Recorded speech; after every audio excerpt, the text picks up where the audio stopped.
Gente, hoje a gente vai ver mais um trecho de quase uma hora, onde a professora Monique vai falar no seu depoimento sobre as estratégias da primeira defesa, que, na minha opinião, bem fundamentada por sinal, foi o que estragou toda a situação da professora Monique, estragou a reputação dela, que ela está penosamente tentando recuperar, porque ela, como a maioria das mulheres que a gente conhece quando estão em sofrimento, sofrendo violência simbólica sem o perceberem, violência de gênero, né, violência do homem contra a sua mulher, contra a sua esposa, melhor dizendo, elas não percebem o nível de violência e acabam acreditando em quem se oferece para poder ajudá-la. Oferece sim, né? Porque já começa aí, o escritório do Dr. André França Barreto pede aí 300 mil reais iniciais e depois iniciais em dinheiro, em espécie, e depois mais 2 milhões da maneira que eles quiserem, no sentido de ser um dinheiro limpo, ou seja, passado pela Receita e tudo, né? Ou seja, foram 2 milhões e 300 mil para essa presepada que fizeram com a reputação da professora Monique. Mas antes da gente falar dessa parte toda, que começa ali já nas primeiras horas depois do sepultamento do Henri, até quando a Monique vai ser presa, né? Para a gente entender toda essa coisa, essa trama, esses detalhes, porque a gente já vem a professora falando aqui aquela intensidade de coisas, né? E olha, o depoimento da professora ele é muito rico, por isso que eu estou fazendo aqui esse exercício, não técnico, mas nem por isso menos verdadeiro, de a gente revisitar o depoimento dela, porque a gente percebe que ela mesma não percebeu quantas coisas preciosas ali deixaram de acontecer, né? E o promotor se mostra lá todo nem aí para o depoimento, mas é um depoimento extremamente importante, porque confirma a verdade que constitui a professora. Vamos começar então, nesse sentido, né? Eu peço que você preste bastante atenção, eu vou aqui mostrar alguns pontos, e aí depois eu vou deixar essa parte do depoimento todo, que dá quase uma hora, para você assistir, para que você não fique apenas com a minha interpretação, que você veja detalhadamente nos autos, digamos assim, ali no depoimento que ela está prestando diante do tribunal, a verdade que a constitui. A primeira coisa que eu queria ver com você é sobre a famosa selfie na delegacia, né? O que nós temos aqui? Ali na frente da professora está um dos advogados do caso, acho que é Dr. Vinícius, que ela chama de Dr. Vinícius no depoimento. E tem essa foto aí, o que a gente vê nessa foto? Para quem não conhece o processo e que vive de fofoca, a primeira imagem sim, pode impactar os desatentos, né? Meu Deus, a mulher está na delegacia, aí ela fez uma selfie e as pessoas veem assim que ela está de selfie, ela faz a selfie e ela está olhando para a câmera com um homem na frente dela que é um dos advogados e ela está aparentemente com os pés apoiados sobre uma das cadeiras da delegacia, vestida de branco, né? Então isso é o que as pessoas veem, e aí a impressão que dá no público desatento é: meu Deus, essa mulher, que isso, com o filho morto, ela fazendo selfie. Só que não foi assim, né? Então vamos começar agora pela selfie da delegacia, que até hoje fica rolando aí nos posts de quem implica com o professor gratuitamente. Se você perceber, vá no Google, essa foto está no Google. Se você perceber que o primeiro traço que a gente tem é que a professora Monique, ela está com o rosto inchado. Essa mulher já havia chorado por horas e horas e dias, na verdade, chorado. Ah, porque ela está arrumada? Porque uma das coisas que ela vai deixar bem claro é que os primeiros advogados do caso a orientaram a andar arrumada, com roupas claras. Ela vai dizer, inclusive, que ela tinha que vestir várias vestimentas, tinha que trocar de roupa e tudo, e mandar para o advogado para ele saber se estava coerente ou não. Ou seja, ele exigia isso dela, ou seja, ela passou por uma verdadeira lavagem cerebral.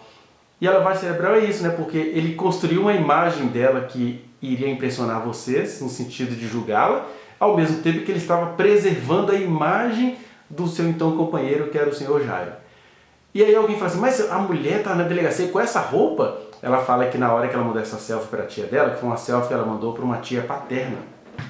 Ela mandou essa selfie para uma tia paterna que queria saber como ela estava, porque havia horas ela estava na delegacia. E aí a tia paterna dela pede ela para mandar um sinal de que pelo menos ela estivesse viva, de como ela está. E ela fala com a tia: eu tô com fome e tal, aí mandou uma selfie para ela mostrar. Só que ela manda essa selfie com os pés sobre a cadeira e ela diz que como ela já tinha passado muitas horas ali na delegacia, com aquelas sandálias oficiais que as mulheres usam, né?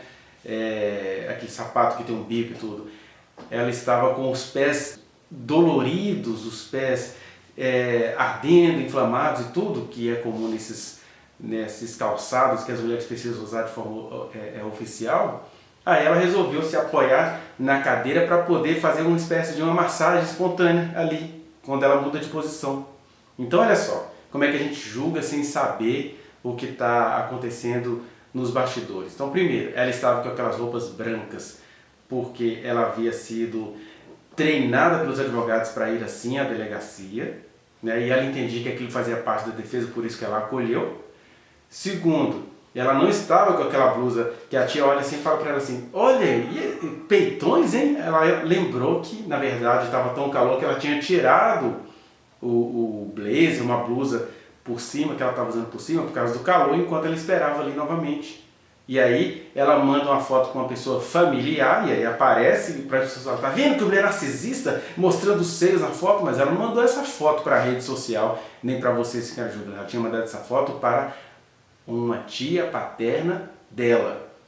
E aí as pessoas falam, que essa cara cheia de botox, não, ela era inchada mesmo de tanto chorar. E ela estava arrumada porque convenceram, né, de que ela precisava ir arrumada a um depoimento, mesmo que ela estivesse de luto, né, porque os advogados entenderam que eles tinham que construir uma imagem das pessoas que precisavam ali provar a sua inocência. Então eu sugiro, porque não ficou muito bom aqui, que você vá lá ao Google, coloca lá Monique Selfie Delegacia e veja essas imagens, mas ouça o que eu estou te falando aqui. Porque essa má imagem que foi construída pelos primeiros advogados do caso e todos vocês caíram nela. E é importante ainda falar uma última coisa sobre essa foto, que foi uma foto que ela mandou para uma parente que estava preocupado com ela e não para exibir na rede social. Como é que essa foto foi cair nas mídias? É porque os policiais que haviam recolhido o celular dela algum tempo antes pegaram a foto e jogaram fora de contexto. E aí vem as manchetes, né? Monique faz selfie na delegacia. Ao invés de explicarem que ela estava tentando se comunicar com a família dela, que ela estava sem blusa ou blazer, que ela tinha tirado ali um pouco antes de bater aquela foto. Enfim, isso tudo ela diz para a tia dela, mas isso não vai para as redes, para a internet, junto com a foto. E aí fica todo mundo julgando a professora.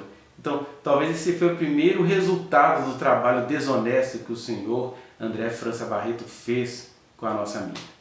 E a vida, né, gente, é muito injusta, porque a professora tira essa foto num contexto onde ela estava na delegacia das 14 horas até 1 hora da manhã do outro dia, porque ela depôs até 8, 9 horas da noite, e ainda teve que ficar aguardando o seu então companheiro depor, e aí ele sai da delegacia cerca de 1 hora da manhã, e ali com fome e tudo, né?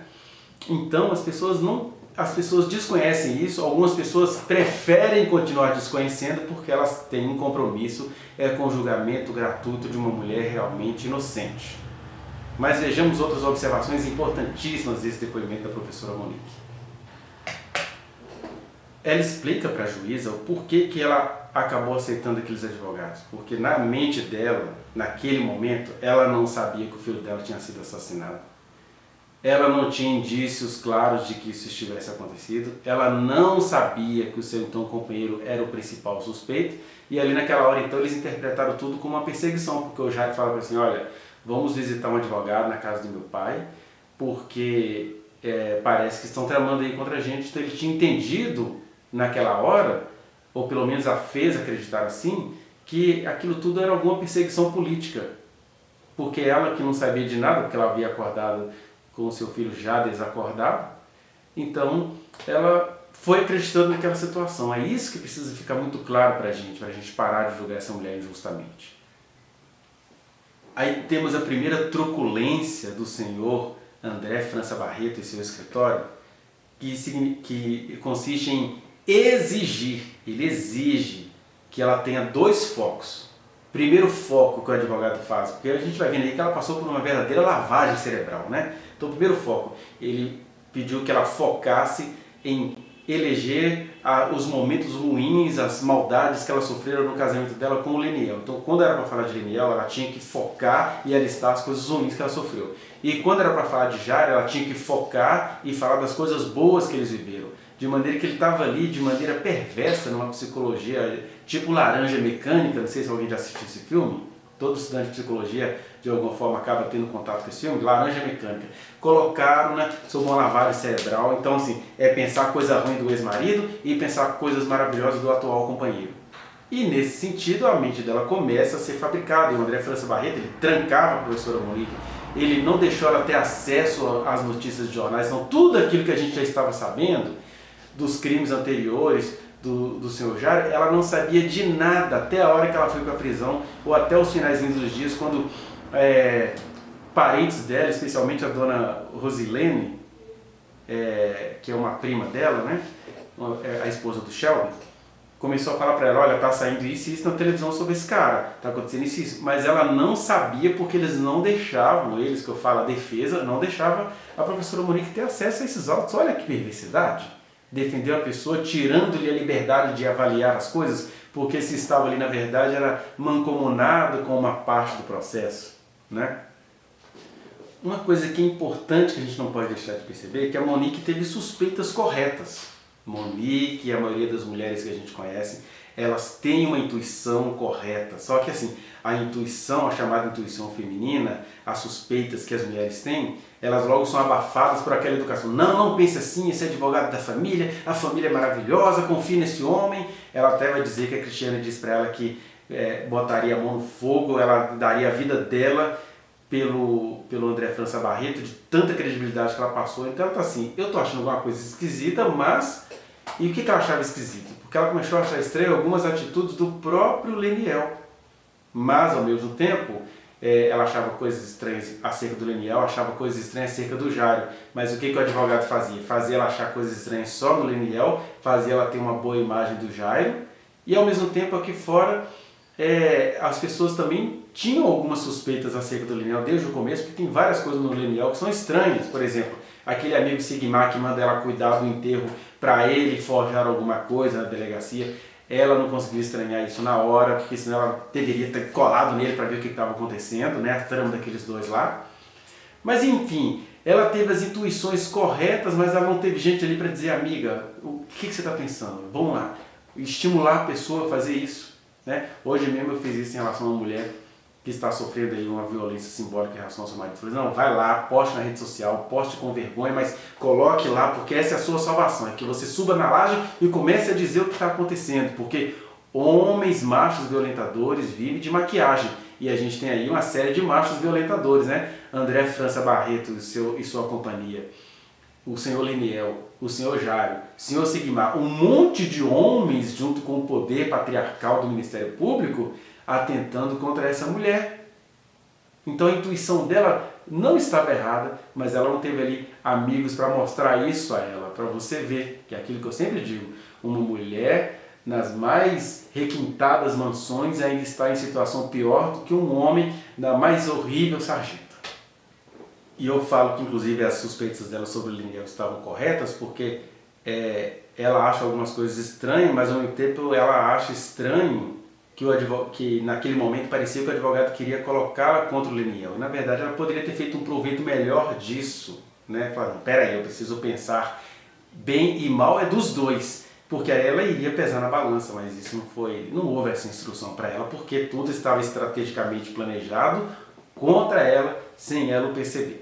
Aí, no meio desse negócio todo, qual que é a estratégia do advogado, do primeiro advogado do caso? Ele monta, literalmente, ele monta uma peça teatral, monta uma peça jurídica, mas é uma peça bem teatral no sentido de que ele montou aquilo tudo ali para impressionar juízes, delegados, a população em geral. Então ele montou uma peça.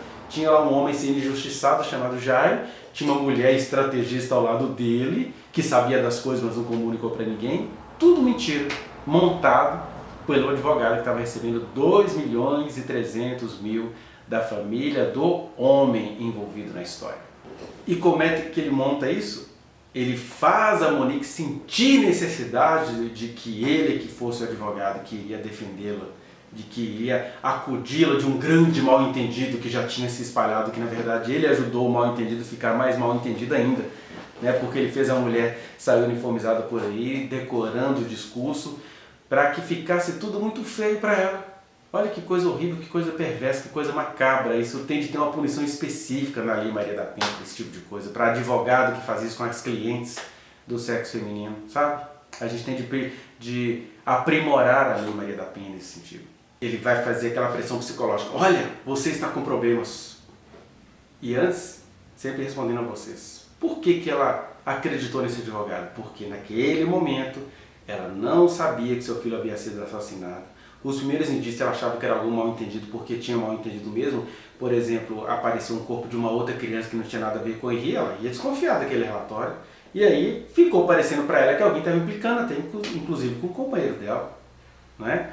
Então, com essas coisas em mãos, sem saber que o filho fora assassinado, o André França Barreto faz um truque psicológico com ela. Olha, você está complicada, por quê?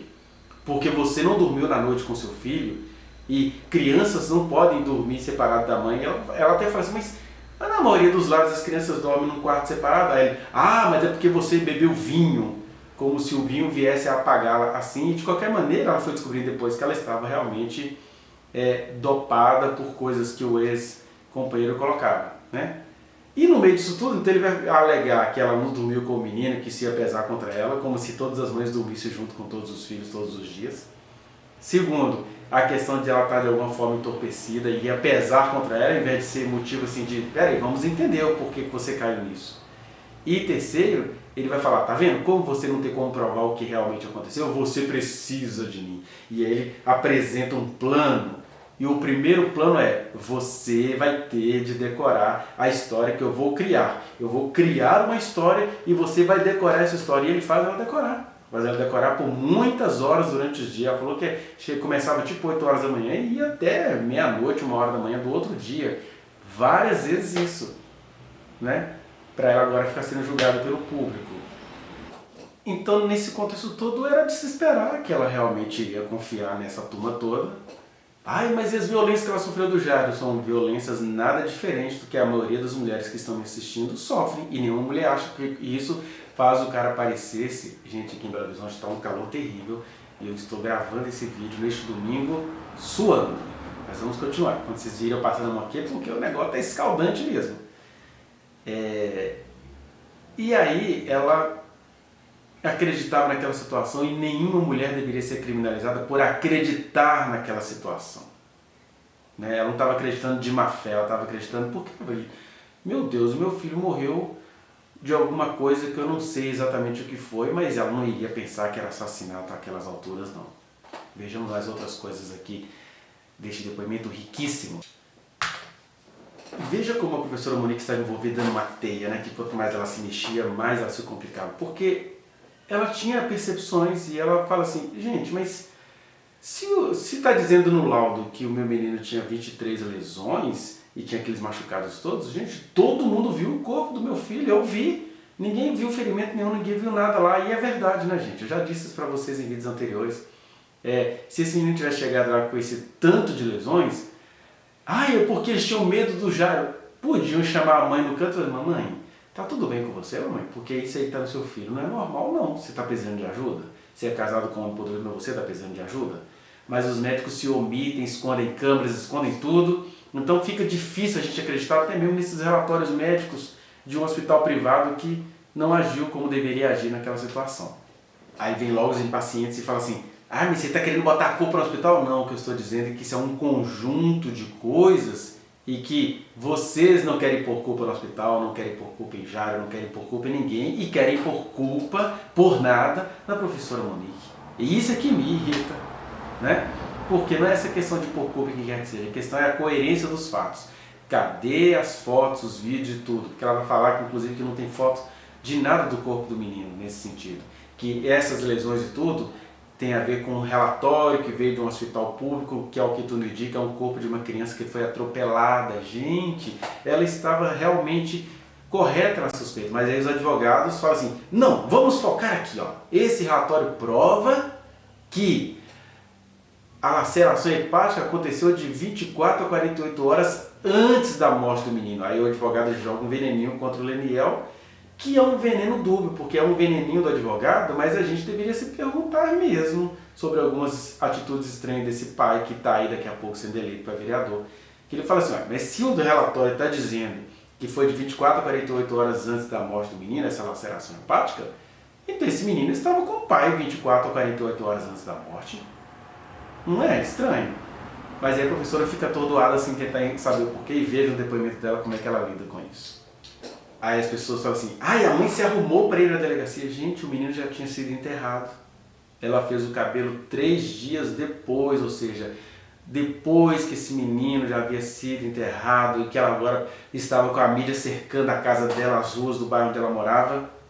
E aí ela, por recomendação do advogado, você tem que estar apresentável. Se ela contratou um serviço, ela confiava no homem que contratou o serviço. E ela não sabia realmente o que tinha acontecido e ela não tinha como sair daquilo que o advogado fez ela acreditar, que ela precisava acreditar na história dele, ela teve que se arrumar com as roupas brancas, ou roupas claras, né? O cabelo meio social, digamos assim, todo amarrado. E todo mundo maldando ela por isso, muita sagacidade satanosa desse advogado, né? Inclusive ela vai dizer que ela emagrecia, que ela havia emagrecido 12 quilos naquele período ali. Vê que as intuições da professora não estavam erradas, porque quando ela vê aqueles laudos incoerentes com o corpo que ela havia deixado lá, que é o corpo do seu filhinho, que ela não sabia como havia morrido, ela procura a ouvidoria do hospital, e aí o hospital dá aquela empurrada com a barriga, depois entrega tudo para ela, e ela fica assim, mas isso não é coerente com a verdade, né? Então, ela não é essa mulher megera, não pode deixar uma criança junto com a professora. Muito pelo contrário.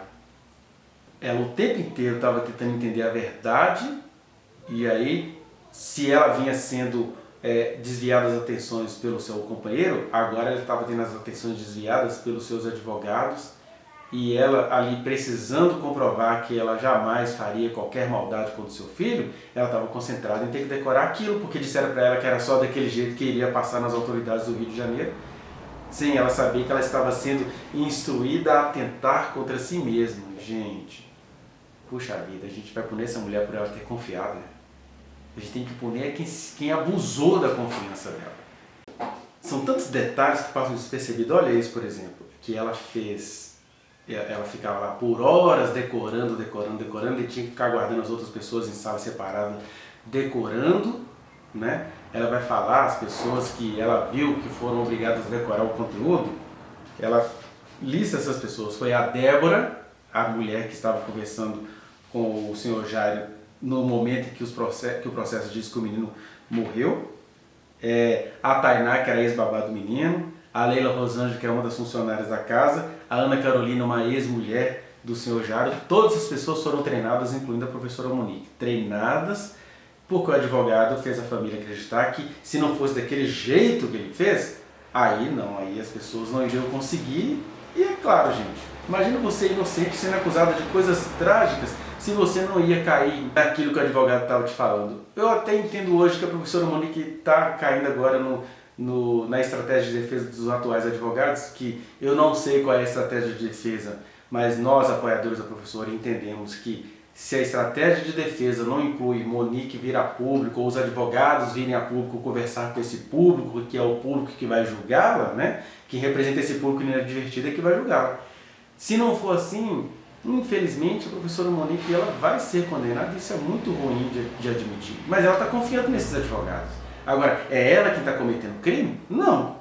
Ela não cometeu crime nem por confiar no André França Barreto e nem por confiar agora no escritório dos atuais advogados. Então, continuemos. Essa lavagem cerebral, que significava não deixá-la ver o noticiário, não deixá-la saber as outras verdades que iam aparecendo no fato, a verdade dos fatos que iam aparecendo, ela era envolvida com vários copinhos de café. Ela vai falar que eram mais de 10 copos de 500 ml por dia, quer dizer, para ela poder ficar desperta, fora as outras medicações que ela tomava. Então ela estava ali com aquele rosto pálido, magra, sem poder comer e sem nada, e ao mesmo tempo ouvindo orientações do advogado. E uma pessoa não deveria ser punida por ter acreditado nesses advogados não, porque foram eles que arruinaram a reputação dela, e agora é o seu ex-marido que vai de podcast em podcast, né? Ele a fez ficar presa para conseguir fazer isso, né?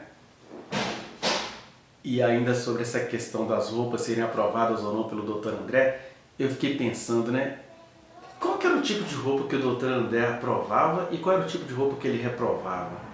Porque quando a gente entende agora que esse homem estava construindo um monstro chamado Monique, eu fiquei pensando, por exemplo, se não foi estratégia do advogado que ela fosse com uma blusa aparentemente sensual, porque na hora que ela tirasse aquela blusa, inadvertidamente, ele iria produzir imagens que as pessoas julgam, né? Que culpa que a mulher tem de ter seios, sejam eles grandes ou pequenos.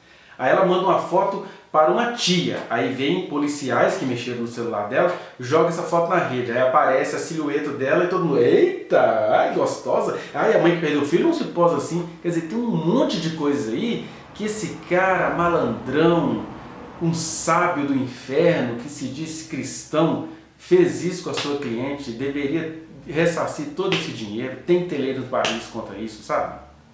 Porque no final das contas constatou-se que ele estava usando a professora Monique como um álibi, como uma desculpa para mostrar assim, olha aqui, olha com quem que o Jairo estava envolvido, olha essa mulher. Eles falam isso no depoimento, né? Tanto o Leniel quanto o Jairo. Não, Monique era forte, resistente, era mais fácil ela bater neles, como se uma mulher forte fosse uma mulher macho, no sentido dos homens, né? Que o homem, o mais fraquinho, ele mata uma mulher. Enquanto uma mulher forte não deixa de ter o caráter excelente que tem a maioria das mulheres. Elas são fortes, mas elas não estão ali para atentar contra os seus maridos. Não. Elas gostam deles de verdade.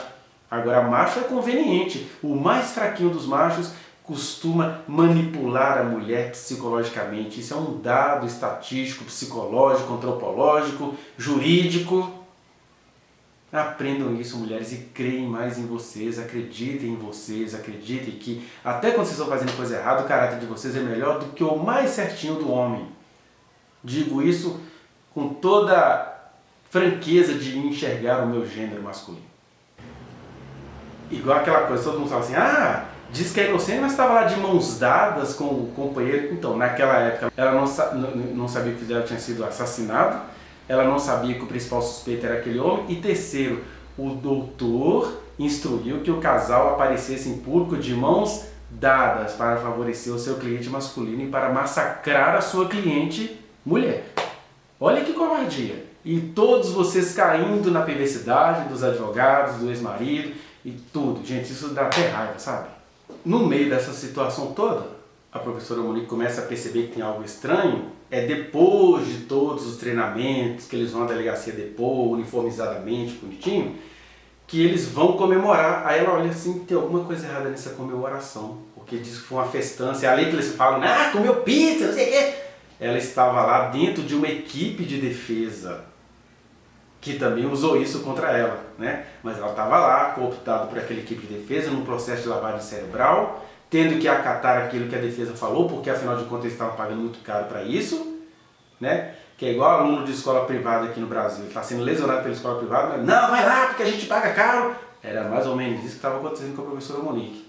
E aí quando é que ela desconfia que tem alguma coisa errada? Porque ela viu aquela comemoração de que deu tudo certo, mas ela está assim, não está nada certo para mim, tem alguma coisa errada aqui.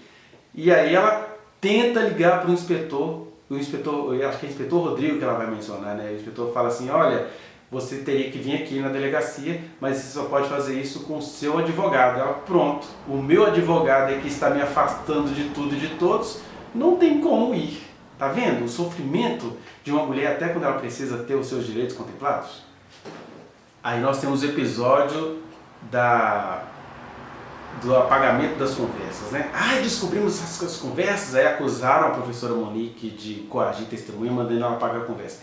E ela deixa bem claro, assista o depoimento que vai vir depois da minha fala, ela deixa bem claro que ela não apagou nada, nem sabia que isso estava acontecendo, que na verdade a irmã do Jairo, né, o ex-companheiro da professora Monique, a irmã do Jairo, foi que quando constatou que existiam aquelas conversas todas, que davam indícios, na verdade dava provas claras de que a babá sabia o que estava acontecendo com o menino, ela mandou apagar tudo e ainda deixaram parecer que foi a professora Monique que fez isso.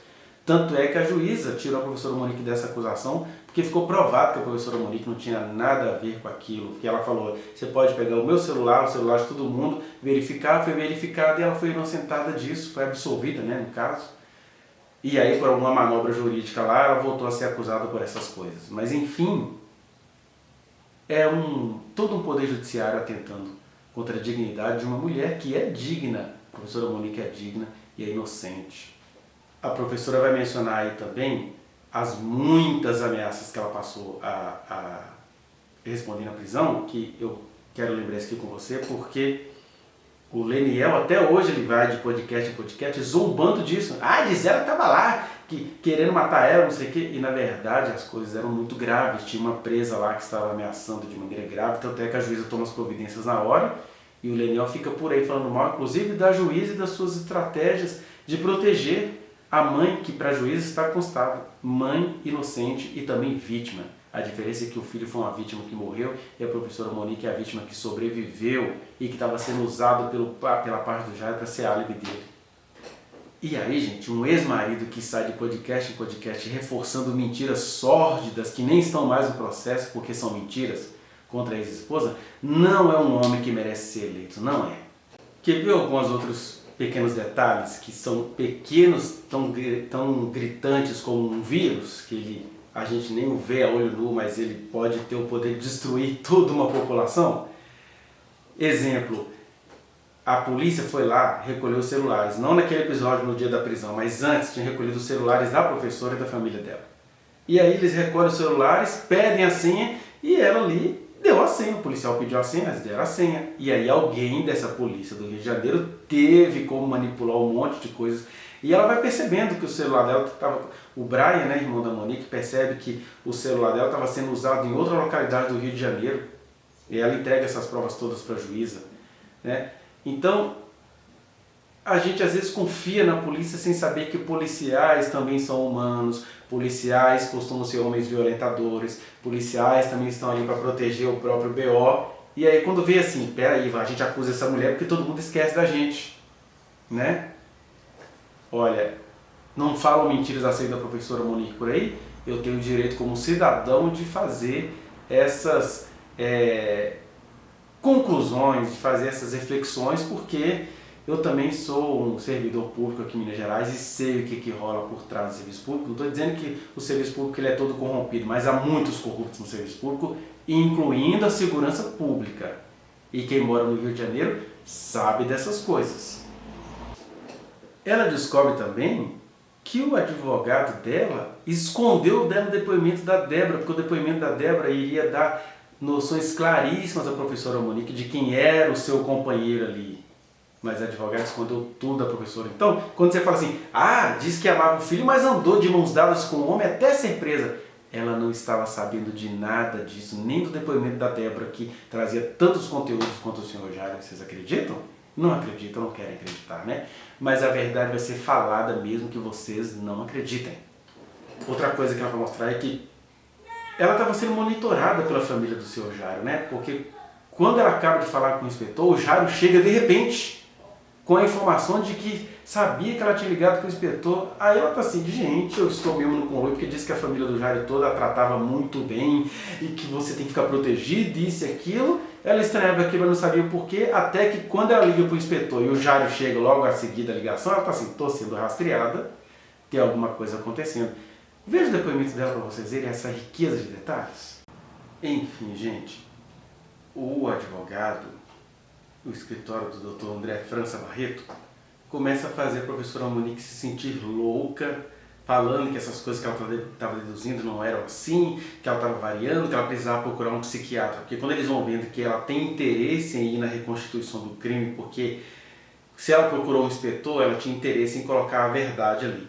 E aí ele a induz a ir ao psiquiatra, o psiquiatra dá licença a ela, né? E àquela hora a mulher está toda, ela não está entendendo o que está acontecendo. Começa a receber notícias da família que está havendo sérias acusações contra o companheiro dela. Ao mesmo tempo ela acreditava naquele homem. Então, o que eles conseguem fazer? O Dr. André França consegue um atestado e ela realmente já fica atordoada por causa das medicações que ela teve que tomar. Mas enfim, isso tudo nos mostra que essa mulher em nenhum momento foi tratada como inocente por esses advogados, né? Um bom advogado é aquele que crê na causa que defende. E para todos nós está muito claro que a professora Monique é inocente, mas não foi assim que ela foi tratada pelo Dr. André, porque ele a fez, ele além de não acreditar na inocência dela, ou se acreditava, ele foi muito covarde, porque fez uma inocente tornar-se tornar-se culpada para poder fazer o seu cliente do sexo masculino sobressair-se a ela. É uma grande covardia, é uma coisa assim, quer dizer, os homens não gostam de mulheres, né? Advogado é assim, né? Me perdoe os que não fazem isso, mas vamos falar assim de coisas que me chegam ao consultório, o que é usual, né, no advogado macho do sexo masculino. Ou eles ficam abordando a cliente, querendo ter caso com ela, ou eles pegam a cliente comprovadamente inocente e a faz tornar-se uma criminosa, porque aí a opinião pública já está toda contaminada e ela também está toda confusa para poder sair daquilo ali.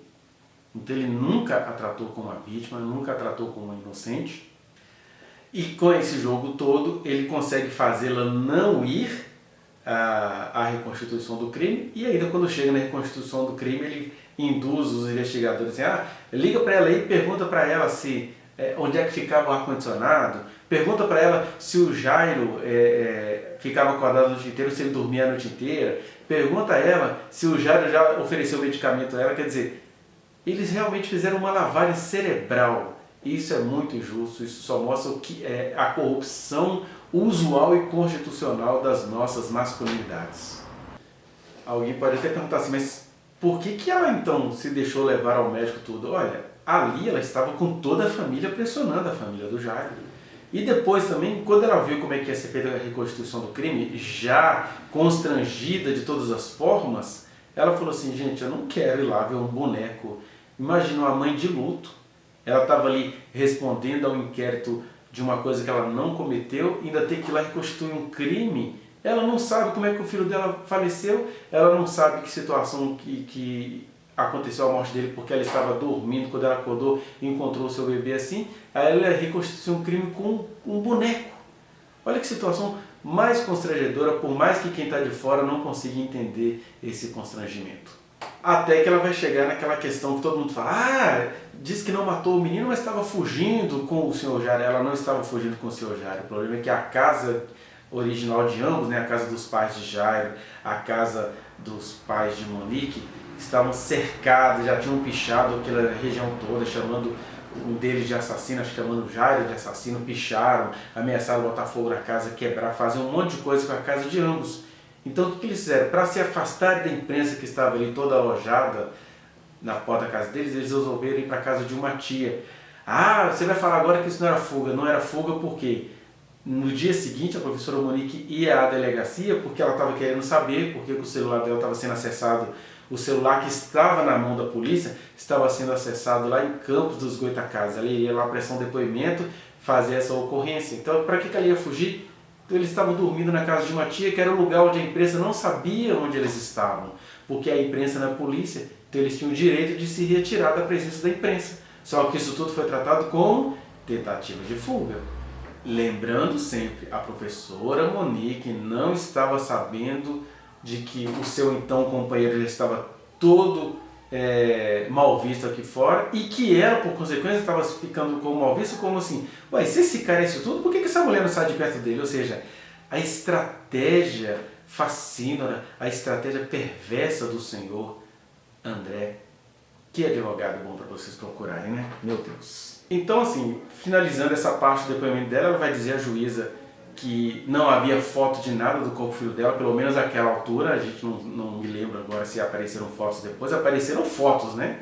Mas ali da perícia original não tem. Isso é muito esquisito para o tipo de situação em que está envolvida a morte do pequeno Henri, né? Alguém fala assim, eles colocam isso para pôr dúvida, porque aquela assassina... Não, gente, não houve foto. Aí o Leniel até outro dia num podcast tentou justificar, não, é porque a segurança pública passa por dificuldades, eles fizeram um grande milagre. Aí eu sei, senhor Leniel, qual foi o grande milagre que foi feito, que você, junto com seu amigo Sigmar, aconselhou Monique a tratar do enterro, enquanto vocês dois ficaram tramando lá na segurança pública como fazer para parecer que o menino foi violentado, sendo que você tinha visto ele antes no hospital e você não viu sinal de violência nenhuma.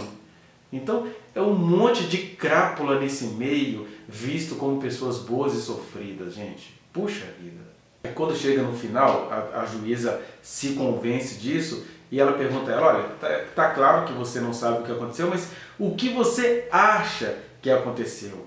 Aí a professora Monique responde aquela resposta que é a mais autêntica que um ser humano pode ter. Ela responde, olha, só quem sabe o que aconteceu naquela noite são 3 pessoas. Ela até acha que nem o Henrique conseguiria saber, mas ela vai dizer, 3 pessoas, o Jairo, o Henrique e Deus. Aí, quando uma mulher, na sua autenticidade, joga coisa para Deus porque ela não está mentindo, ela não é ateia como esses homens que a enrolaram, aí eu penso, agora vai jogar para Deus. Não, gente, mas é de fato.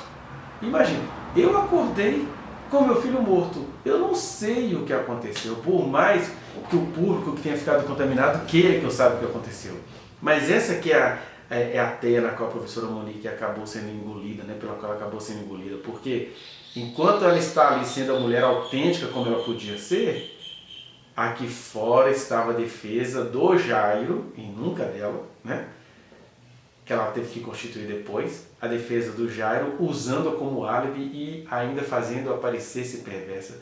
Isso é muito triste, gente. Então, antes da gente concluir essa parte, só queria dizer para vocês isso. Esse advogado que fez essa presepada toda e ainda ganhou milhões para fazer isso, ele se apresentou como um homem crente, né? Ou seja, católico, conservador, de família, que não pegaria causa nas quais ele não acredita, mas ele só me contou para a professora Monique que a causa na qual ele acreditava era a causa do Jairo e de sua família.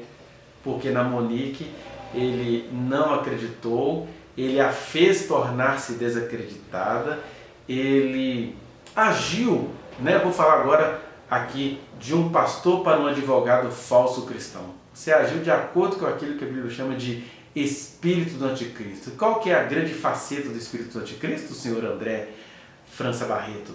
É saber trabalhar a imagem, né? Eu sei que toda defesa precisa trabalhar a imagem, mas essa imagem que você trabalhou, o Apocalipse 13 vai dizer que o anticristo tem o poder de fazer uma imagem falar. O que é isso? Não é que ele vai pegar um boneco para fazer um boneco falar, não. É que ele vai seduzir as pessoas por truques visuais, é a magia babilônica. É a pessoa olha assim, gente, olha, perversa, bandida. Enquanto isso, o verdadeiro bandido, o verdadeiro perverso dessa história foi esse primeiro advogado do caso, né? O verdadeiro perverso é esse homem agora que vai ser pai e sabe-se lá Deus o que esse homem apronta nos bastidores. O verdadeiro perverso é toda essa estrutura misógina e machista, e a professora Monique foi vítima desse jogo da imagem. E essa é a prosperidade do espírito do anticristo, que faz uma imagem falar. Agora, tudo aquilo que não é do anticristo não faz a imagem falar, faz a verdade sobressair. A verdade da professora Monique. Você que assistiu esse vídeo com honestidade, creia no que eu estou te dizendo, porque esta é a verdade. A professora Monique é inocente, e para você conferir tudo que eu falei aqui, o que eu analisei, fique agora com essa quase 1 hora de depoimento dela, mostrando a verdade, que é muito melhor do que a imagem. E aqui também fica uma mensagem aos cristãos que estão aí queimando essa mulher na fogueira das tradições, dos moralismos cristãos, que são todos anticristos. Por quê? Vocês estão julgando e condenando a mulher a partir da imagem. E o Apocalipse 13, crentes em Jesus, diz que quem faz uma imagem falar é o anticristo e os seus bandidinhos amestrados. Cristão deveria valorar e valorizar a verdade. Então, cuidado aí, pastores que estão recebendo o ex-marido da professora, porque a imagem do homem está perfeita. Mas eu sugiro a vocês, vá procurar a verdade. Procure a verdade sobre este homem que vai se tornar um vereador daqui a pouco no Rio de Janeiro. Procure a verdade sobre ele, que aí você vai ver como que a verdade vai massacrar a imagem.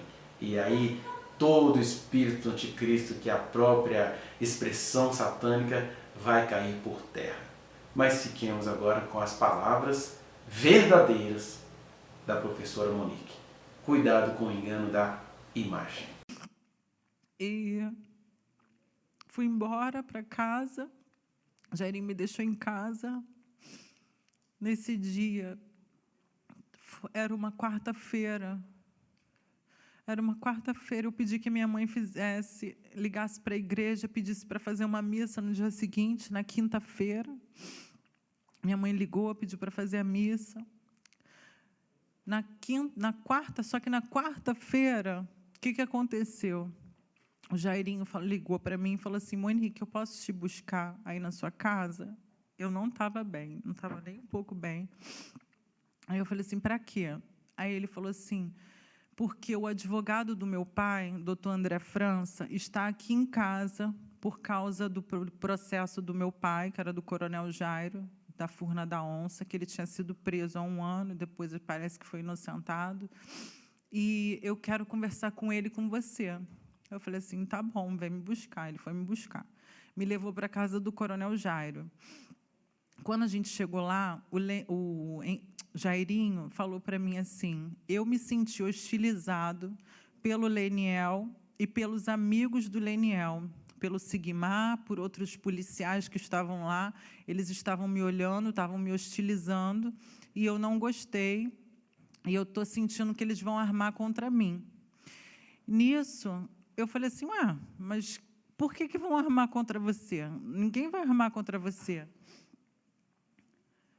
E aí ele falou assim: não, eu quero que você fale com o doutor André França, quero te apresentar a ele. Eu falei: tá bom. Aí ele foi e me apresentou o doutor André. Eu nunca tinha visto na minha vida. Quem estava? Coronel Jairo, a mãe do Jairinho, dona Manuela, Thalita, Cristiane e Winston. Eu e o doutor André. O doutor André se apresentou, disse que ele tinha estudado para ser padre, que ele era católico, casado, pai de 4 filhos, que tinha uma estrutura familiar, que ele só pegava processos de colarinho branco, que até então era ligado à corrupção, e que o Jairinho, como ele tinha ido lá, o Jairinho comentou que ele tinha sido hostilizado pela parte do Leniel, pelos familiares do Leniel, ou, acho que não foram pelos familiares, acho que por amigos do Leniel, e por causa desse Sigmar, que já veio aqui, já esclareceu tudo. E aí ele falou assim: Monique, estão armando para mim. Aí o doutor André falou assim: Monique, eu quero saber exatamente o que aconteceu. Aí eu fui e falei: tá bom, vou te contar exatamente o que aconteceu. Aí contei para ele. Aí ele falou assim: tá, agora eu quero que vocês dois separem e eu quero ouvir de você toda a sua infância, quero que você me conte sobre o seu casamento, quero que você me conte sobre o término do casamento, como você conheceu o Jairinho até a morte do Henri. Aí eu fui contando, isso duraram algumas horas. Quando chegou na parte do casamento com o Leniel, ele falou assim: não, quando chegou na parte do relacionamento com o Jairinho, ele disse assim: eu não quero que você fale nada de ruim com o Jairinho, você tem que focar nas coisas ruins com o Leniel. E assim, como eu tinha passado alguns momentos ruins com o Leniel, e eu estava achando que aquilo que estava acontecendo era meio que culpa do Leniel, que ele que estava colocando jornalista, ele que estava mandando para a mídia. Leniel tirou foto do caixão do meu filho, Leniel fez selfie no caixão do meu filho. Então, assim, tinha alguns determinados atos do Leniel que eu estava achando assim, abominável, mas era coisa da minha cabeça. Eu achava que Leniel que era como se fosse o vilão da história. E aí eu estava com raiva do Leniel. Eu falei assim: não, então eu vou te contar tudo que a gente viveu, desde o dia que a gente se conheceu até o final, tudo de ruim que aconteceu no nosso casamento, eu vou te contar. E fui contando as coisas para ele. Aí ele falou assim: tá, agora eu já ouvi tudo, agora eu vou ouvir o Jairinho. Aí me tirou do local e escutou o Jairinho separado. Depois ele falou assim: olha, eu volto amanhã para dizer se eu vou ficar com vocês, se tem necessidade de ficar ou não, e eu dou uma resposta para vocês. Eu falei: tudo bem. Aí passou, eu dormi lá. No dia seguinte, o Jairinho me levou para casa, que ele também tinha um encontro com algum empresário, se eu não me engano, eu esqueci o nome agora, eu tenho até anotado, mas agora eu esqueci o nome desse empresário, que eles têm negócio lá na Barra, e ele ia ficar com ele, eu fui para casa. Nessa quinta-feira, a gente tinha uma missa lá na paróquia Santa Cecília, São Sebastião, em Bangu. Eu fui com a minha mãe, e parecia até que a missa tinha sido destinada para mim. Parecia que era o padre só falava tudo que era para confortar o meu coração. E, pela primeira vez, eu estava sendo confortada ali naquele momento. Quando acabou a missa, Jairinho já estava na porta da igreja, porque ele tinha meu localizador, ele sabia onde eu estava. Ele foi, me pegou e falou assim, o doutor André voltou, ele está lá na casa do meu pai, e quero que você vá até lá para você ouvir o que ele veio falar. Eu falei, tá bom. Quando a gente chegou lá, ele chegou para mim e falou assim, Monique, eu vou pegar o caso de vocês, porque isso, com certeza, vocês serão responsabilizados. Aí eu falei para o doutor André, por que eu serei responsabilizada se eu não fiz nada? Aí ele falou, porque você bebeu vinho, isso significa omissão de socorro, e porque você colocou o Henri para dormir sozinha, isso é negligência, era para você ter dormido com o seu filho. Eu falei, mas tem várias crianças que não dormem com seus pais, que dormem em quartos separados. Aí ele falou assim, mas você vai ser responsabilizada por isso. E o Jairinho, por ser padrasto, vai ser responsabilizado pela morte do Henri. Aí eu falei, mas não existe, não tem como. Ele falou assim, tem. Eu vou criar uma história. Ele criou a história, que foi o meu primeiro depoimento em sede policial na delegacia. Ele me treinou para isso, para que eu falasse exatamente o que ele tinha planejado, de uma forma que não sobrava arestas para que pudessem alguém corromper. Era a história perfeita. E eu ainda falei, eu não aceito, eu não acho nada a ver. Assim, na minha cabeça não tinha o porquê de mentir. Jairinho ouviu um barulho no quarto, acordou, foi até o quarto, viu meu filho caído no chão, colocou na cama. Qual é o problema disso tudo, se é um acidente doméstico? Mas eles já estavam vendo com outros olhos que eu não enxergava na época. E aí ele falou, Monique, olha só, eu vou cobrar inicialmente 300 mil para entrar no caso. Depois vai ser mais 2 milhões. Os 2 milhões eu quero em dinheiro que seja, ele falou de uma forma que seja limpo, acho que é um dinheiro limpo, como se ele fosse atestado no imposto de renda. Ele queria 2 milhões limpo e 300 mil podia ser da forma que fosse, desde que fosse em espécie. Jairinho foi e pagou os 300 mil ao doutor André e prometeu passar a casa de Mangaratiba para o nome dele, de compra e venda, como acho que um recibo, não sei como que é o nome, de compra e venda para o doutor André, como forma do restante do pagamento. Ele cobrou 2 milhões e 300 mil para entrar no caso. E aí, mesmo eu não concordando, ele falou assim, olha só, se você não concordar, você que busque outro advogado. Só que um criminalista custa mais de R$1 milhão. Sua família vai ter dinheiro para arcar? Aí eu falei, mais de R$1 milhão, mais de R$1 milhão, fora todos os outros procedimentos, que eu não sabia até então, porque eu nunca tinha sido processada. Não conhecia, não sabia que existia HC, nada desse mundo jurídico. Fui conhecer depois que eu fui presa. E aí eu fiquei vendida. Eu falei, realmente não tenho o que fazer, vou aderir ao questionamento dele. E, nesse momento, ele começou a me dar um monte de tarefa, tudo por escrito. Ele falava assim, olha, vocês vão ser ouvidos, no máximo, até a próxima semana, vocês dois, você e Jairinho, e você vai ter que conseguir o boletim médico do seu filho, você vai ter que saber o que o Henri, o que usaram no Henri no hospital, quais foram os medicamentos no hospital, você vai descobrir tudo em relação ao hospital do Henri, e aí você vai voltar para o escritório e a gente vai começar a treinar. E ele queria que eu treinasse a parte que eu e o Leniel não vivíamos bem. Era essa parte que ele queria treinar. Que eu e o Leniel não vivíamos bem, que eu e Jairinho vivíamos uma vida maravilhosa e que a história tivesse sido como se o Jairinho tivesse me acordado e ele tivesse dormido a noite inteira. Essa era a história criada pelo doutor André. Peraí, não entendi. Ele queria que eu focasse. Tivesse acordado. Eu não entendi o meu primeiro depoimento em sede policial foi dizendo que o Jairinho estava dormindo e eu estava acordada. Que foi a senhora que viu o primeiro menino lá. Em sede policial, eu fui treinada a dizer isso, que foi a senhora que viu o menino e acordou exatamente, o Jairinho. E acordei o Jairinho, como se ele tivesse dormido a noite inteira. Só que hoje desde que eu consegui, né, novos advogados constituídos, que as pessoas ainda perguntam, mas por que você mudou seu depoimento? Porque eu não estava mais com o doutor André, não tinha mais ninguém em cima de mim me manipulando, não tinha mais ninguém em cima de mim falando o que eu devia fazer ou deixar de fazer.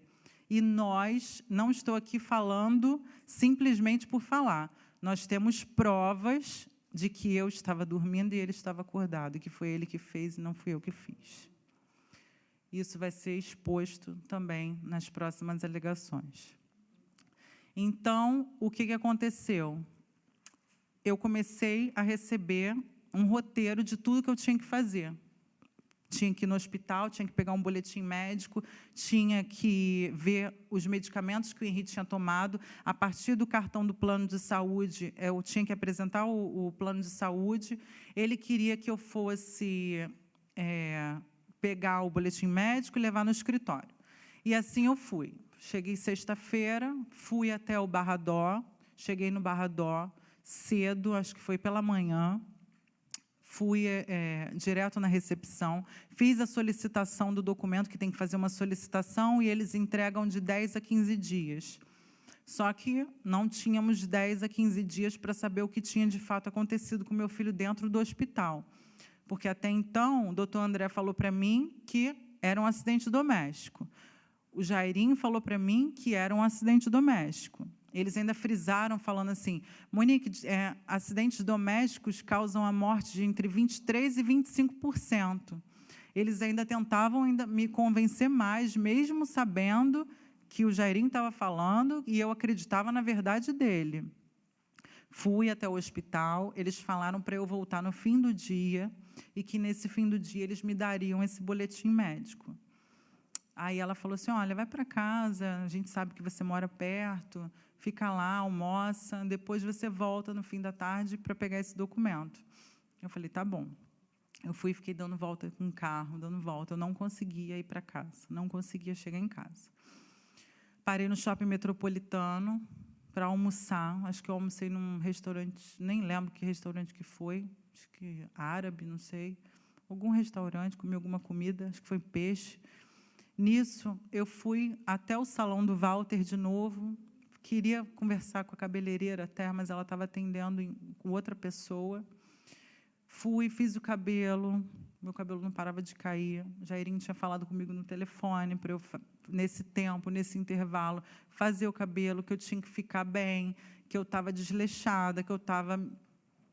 Ele até usou um termo assim, dizendo que eu tinha emagrecido demais, que realmente eu tinha emagrecido 12 quilos, não lembro em quanto tempo, mas eu tinha emagrecido bem, e eu estava num estado deplorável. E, nisso, eu fui fazer o cabelo. Tinha ruído a unha toda, fui ajeitar a unha, depois voltei de novo para o Barra D'Or. Quando eu cheguei no Barra D'Or, não tinha o documento para me entregar. E aí eu fui até a ouvidoria, reclamei com o ouvidor lá que tinha, que eu não me lembro mais o nome dele, falei que eu queria saber o que tinha acontecido com o meu filho, e ele me prometeu que ele me daria esse documento na segunda-feira. Nesse dia, na sexta-feira, o doutor André mandou o Winston me buscar e me levar para o escritório dele lá no centro da cidade. Fui para o centro da cidade e a gente começou a fazer o treinamento, mesmo sem esse boletim médico. Fizemos o treinamento sexta, fizemos treinamento sábado, fizemos treinamento domingo. Era o dia inteiro, era de manhã até de madrugada. A gente bebia litros e litros de café, encomendava vários cafés. Eu tenho tudo isso no meu celular, na rede de compra do iFood. Todos os dias. Eram mais de 10 copos de café de 500 ml. E aí, na segunda-feira, eu voltei para o hospital para pegar o boletim médico, e consegui o boletim médico, e a gente começou a treinar esse boletim em relação a esse boletim. Só que me atentou um fato. No laudo do IML, estava escrito que o Henri tinha vindo do Hospital Lourenço Jorge, trajando fraldas, com a íris dos olhos castanhas. Eu falei, não, é meu filho que estava no IML, esse laudo não é do meu filho. Aí teve o outro laudo. há sinais de maus-tratos crônicos ou não? Estava escrito não. Não há sinais de maus-tratos, não há sinal de tortura. Não havia roxo, não havia lesão, não havia nada. A laceração hepática aconteceu que horas? Entre 24 e 48 horas antes do Henri falecer. Aí o doutor André chegou e falou assim, Monique, presta bem atenção. Eu falei, não é meu filho, não é meu filho, não veio do Lourenço Jorge, ele veio do Barradó. Meu filho não usa fralda, meu filho é normal, ele foi pelado com um lençolzinho em cima que eu vi. Meu filho não tem olho castanho, meu filho tem olho azul. Esse filho não é meu, essa criança morreu. Teve alguma criança que morreu no Lourenço Jorge, que deu entrada no IML no mesmo dia que o meu filho. Então, esse laudo não pode ser possível, não é verdade esse laudo. Aí eles falaram, não, pode acontecer, não sei o quê, mas você não tem que se atentar para isso. Aí o doutor André falou, você tem que se atentar para isso aqui. A laceração hepática aconteceu de 24 a 48 horas antes do falecimento do Henri. Aí eu falei, o que isso significa? Ele falou que o Henri estava com o Leniel. Aí eu falei assim, bom, então o que o senhor está querendo dizer? Que não foi um acidente doméstico, que foi o Leniel que fez isso. Aí eu falei assim, olha só, aí você já está mentindo, porque o Jairinho disse para mim que encontrou meu filho caído no chão e que pegou o Henri do chão e colocou na cama. Como que pode ter sido o Leniel se o Leniel nem estava na nossa casa?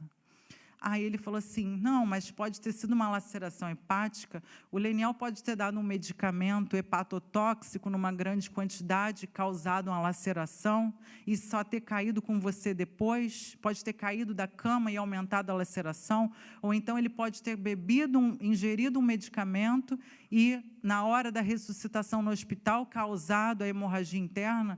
Eu fiquei com a minha cabeça assim, explodindo. E eu sempre com raiva do Leniel. Eles sempre me alimentavam a ter raiva do Leniel. Sempre me alimentavam a ter raiva do Leniel. E era isso que acontecia. De pouco, em doses homeopáticas, eu ficava cada vez com mais raiva do Leniel. Sempre.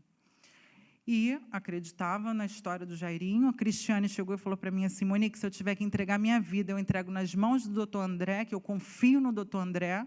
Então, eu estava cegamente confiando no doutor André, que era o advogado do Jairinho, confiando no Jairinho, que foi quem encontrou meu filho caído no chão, confiando no pai dele, que me recebeu, que me acolheu, na mãe dele, na irmã dele. Todo mundo começou a fazer um círculo em volta de mim, uma bolha em volta de mim, e eu fui entrando naquele ambiente, sem perceber. Agora, eu entendi uma coisa. Sim. E esse laudo a que a senhora teve acesso, que o menino tinha íris castanha e tudo, que foi do Lourenço Jorge. Afinal, que laudo é esse?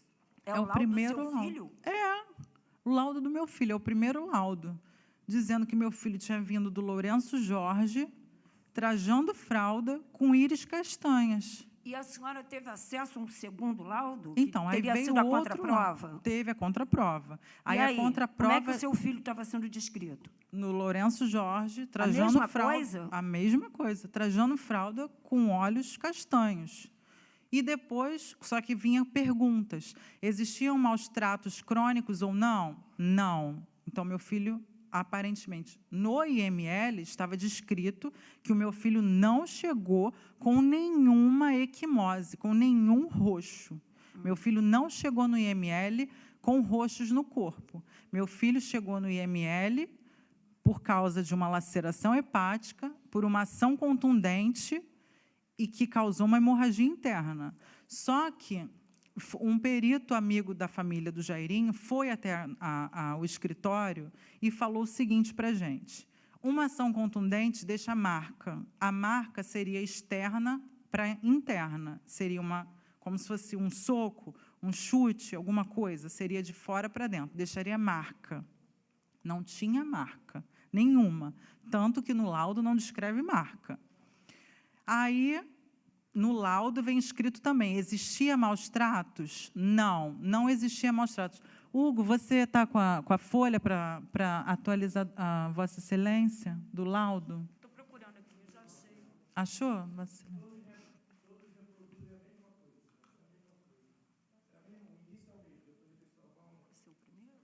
Eles vão só se complementando, os laudos. Mas eu também não sou perita em laudo, eu não entendo de laudo.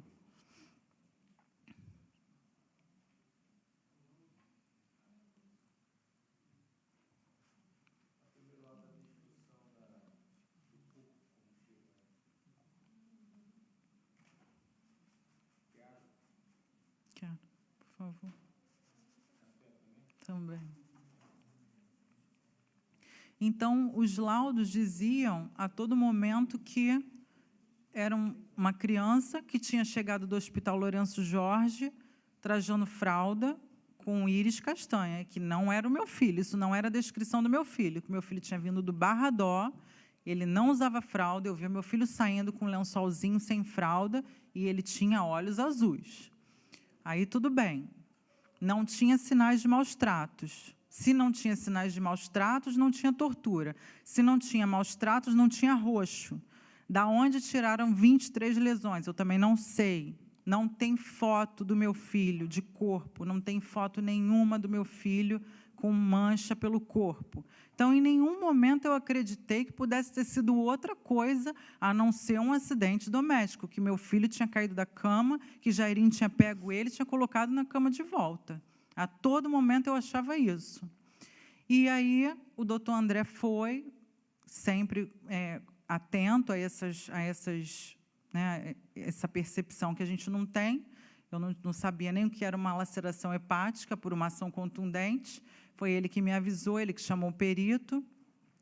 E, nisso, marcaram o depoimento da gente em sede da delegacia.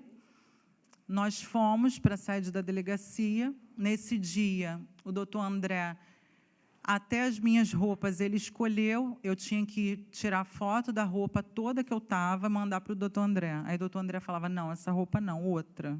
Aí eu tirava outra roupa, mandava para o doutor André. O doutor André falava, não, essa roupa não. Mandava eu tirar de novo, mandava, ele falou, não, essa roupa está boa. E foi a roupa que eu fui até a delegacia. O doutor André só deu falou duas coisas, assim, falou algumas coisas para mim, resumindo. Monique, todas as vezes que eram os momentos que eu errava do depoimento, que era a hora que o meu filho, eu que tinha que dizer que eu encontrei o meu filho, que eu estava recostada, que eu não tinha dormido, que eu não tinha deitado, que eu só tinha recostado e cochilado, esse momento ele ia me dar chutinho no pé, isso na delegacia. E assim ele falou, não quero que vocês deixem de dar as mãos e não quero vocês de cabeça baixa porque vocês não fizeram nada. E assim foi feito. Fomos para a sede policial, cheguei 2h da tarde, meu depoimento em sede policial durou 9 horas, foi de 2 até 3, 4, 5, 6, 7, 8, 9, 10 horas da noite. Depois foi o do Jairinho de 10, acho que até 1 da manhã. Nisso, apareceu uma foto, que eu acredito que até vão falar da foto, na delegacia, que eu tirei a foto na delegacia, num contexto de a minha tia, de Vitória da Conquista, que é a minha tia Juju, irmã do meu pai, me manda uma mensagem no WhatsApp me perguntando, Mumu, como é que você está? Onde você está? Eu falei, estou na delegacia. Acabou o depoimento, a gente está preocupado, já faz muito tempo que vocês estão aí. Aí o contexto da mensagem é mais ou menos assim, a gente ainda está aqui, meu depoimento acabou agora, eu estou morrendo de fome, era 10 e pouco, 11 horas da noite, eu estou morrendo de fome. Aí ela falou assim, mas como vocês estão? Eu fui, tirei uma foto na delegacia. Eu tinha tirado o sapato, meu pé estava formigando, que eu estava com um mocassim fino, que machucava meus dedos. Eu botei meu pé em cima da outra cadeira e recostei na parede de lado. E o outro advogado, doutor Vinícius, estava na minha frente. Tirei uma foto, mandei para ela. Aí ela ainda brincou e falou assim, Mumu, que peitões. Eu falei assim, tia, eu estava com um terninho, mas aqui está muito calor e a gente está com muita fome. Aí ela falou, tá bom, que Deus te abençoe, vai ficar tudo bem, quando chegar em casa me liga. Eu falei, tá bom. Jairinho deu o depoimento dele, no final o delegado dispensou a gente, eu já tinha tomado um Rivotril, que eu estava muito nervosa, fomos, eu acho que eu adormeci no carro. Quando eu acordei, eu já estava dentro do condomínio Majestic. Eles tinham voltado para o apartamento. Doutor André França, Jairinho, Rogério, motorista, Winston, marido de Cristiane, e Cristiane. Todos nós estávamos, tinham 2 carros. Rogério era o motorista do Jairinho, que eu acho que estava com o Jairinho ou com a Cristiane, não sei. E nós estávamos, que eles queriam 2 carros, por quê? Porque o carro do motorista iria entrar na frente para os jornalistas focarem nesse carro. e a gente iria entrar em um outro carro que viria atrás, para os jornalistas não pegarem esse carro. E, nisso, nós saímos de mãos dadas, cabeças erguidas, porque não tínhamos feito nada. E aí é onde entra que as pessoas falam, Monique não fez, como o delegado falou, Monique não fez, mas ela permitiu, ela esteve ao lado dele. Então, aqui eu quero frisar muito bem que eu não estive do lado dele coadunando com nenhuma atitude, com nenhum pensamento ou com nada que ele pudesse fazer em relação ao meu filho. Eu estava com ele porque eu acreditava que ele não tinha feito nada e que meu filho tinha sido vítima de um acidente doméstico. Era exatamente por isso que eu estava do lado dele. Até então, eu não sabia de mais nada. Não existia crime de tortura com outras crianças, não existia processo com outras namoradas, com ex-amante, não existia Maria da Penha com a ex-mulher. Não tinha nada. O Jairinho era acima de qualquer suspeita. Para mim, ele era vereador da cidade do Rio de Janeiro por 15 anos, era médico, pai de 3 filhos, uma pessoa educada, uma pessoa dócil, que tinha oscilação, sim, que a gente teve diversas brigas, sim, mas não foi um relacionamento totalmente infeliz nem feliz, e que eu estava com ele há 2 meses. Isso eu quero deixar bem claro. Eu estava com ele há 2 meses apenas. Nós saímos dali, fomos para casa, eles abriram uma garrafa de vinho, comemoraram que tinha sido perfeito o depoimento, só que eu não tinha percebido que eu tinha me colocado como álibi do Jairinho. A história toda é que eu tinha virado o álibi do Jairinho, e eu não percebi isso. Eu tinha sido treinada, e não fui só eu que fui treinada. A Débora, ex-amante, ex-namorada do Jairinho, foi treinada, a Tainá foi treinada, a Leila Rosângela foi treinada, a Ana Carolina, ex-mulher dele, foi treinada, todo mundo pelo Dr. André França, assim como consta nas mídias. Isso tudo tem nas mídias, provado. Todas elas foram treinadas, assim como eu, para mentir, para proteger o Jairinho. Todas elas. Enfim. Vai concluir? Vou, ainda tem muito tempo. Tem problema, Excelência? Não, é porque eu estou precisando fazer uma... Porque, assim, eu estou esclarecida com todas as coisas aqui, passando por todas as imputações que existem. Mas eu queria lhe fazer uma pergunta sobre o último crime que está narrado aqui, que é a coação no curso do processo. Sim. A senhora chegou a mandar a Leila ou a Tainá apagar mensagens no celular? Então, não, eu vou chegar lá. Pode... Então tá. Tá bom. Aí, o que aconteceu? Nós saímos de lá do apartamento, saímos de casa, fomos para a casa do Jairinho. O Winston levou a gente para a casa do Jairinho, lá em Bangu, do Coronel Jairo. Eu dormi lá.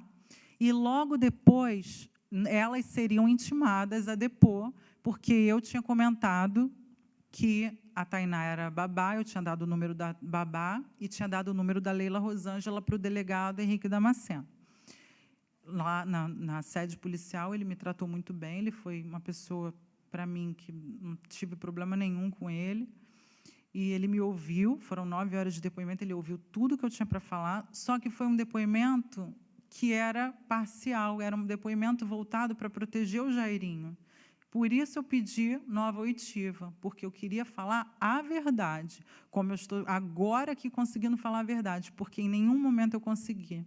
E diversas vezes eu fui ameaçada, diversas vezes eu fui ameaçada de verdade, de morte. Eu fiz tudo que eu estou falando para Vossa Excelência, eu escrevi e consegui dar para minha família, porque se algo me acontecesse, minha família vinha aqui me representar para falar toda a verdade, como eu estou fazendo aqui agora. Eu tenho mais de 70 folhas escritas com todo o meu depoimento. A senhora fez juntar no processo. Não está no processo, só se eu não conseguisse estar aqui.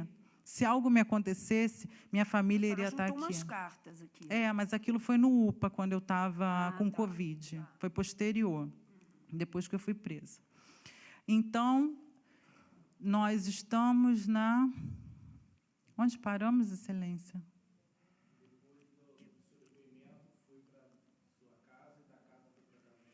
Isso, fomos para a casa do Jairinho. Aí, o doutor André disse que Leila Rosângela e a Tainá iam prestar depoimento, então ele se antecipou para treiná-las também.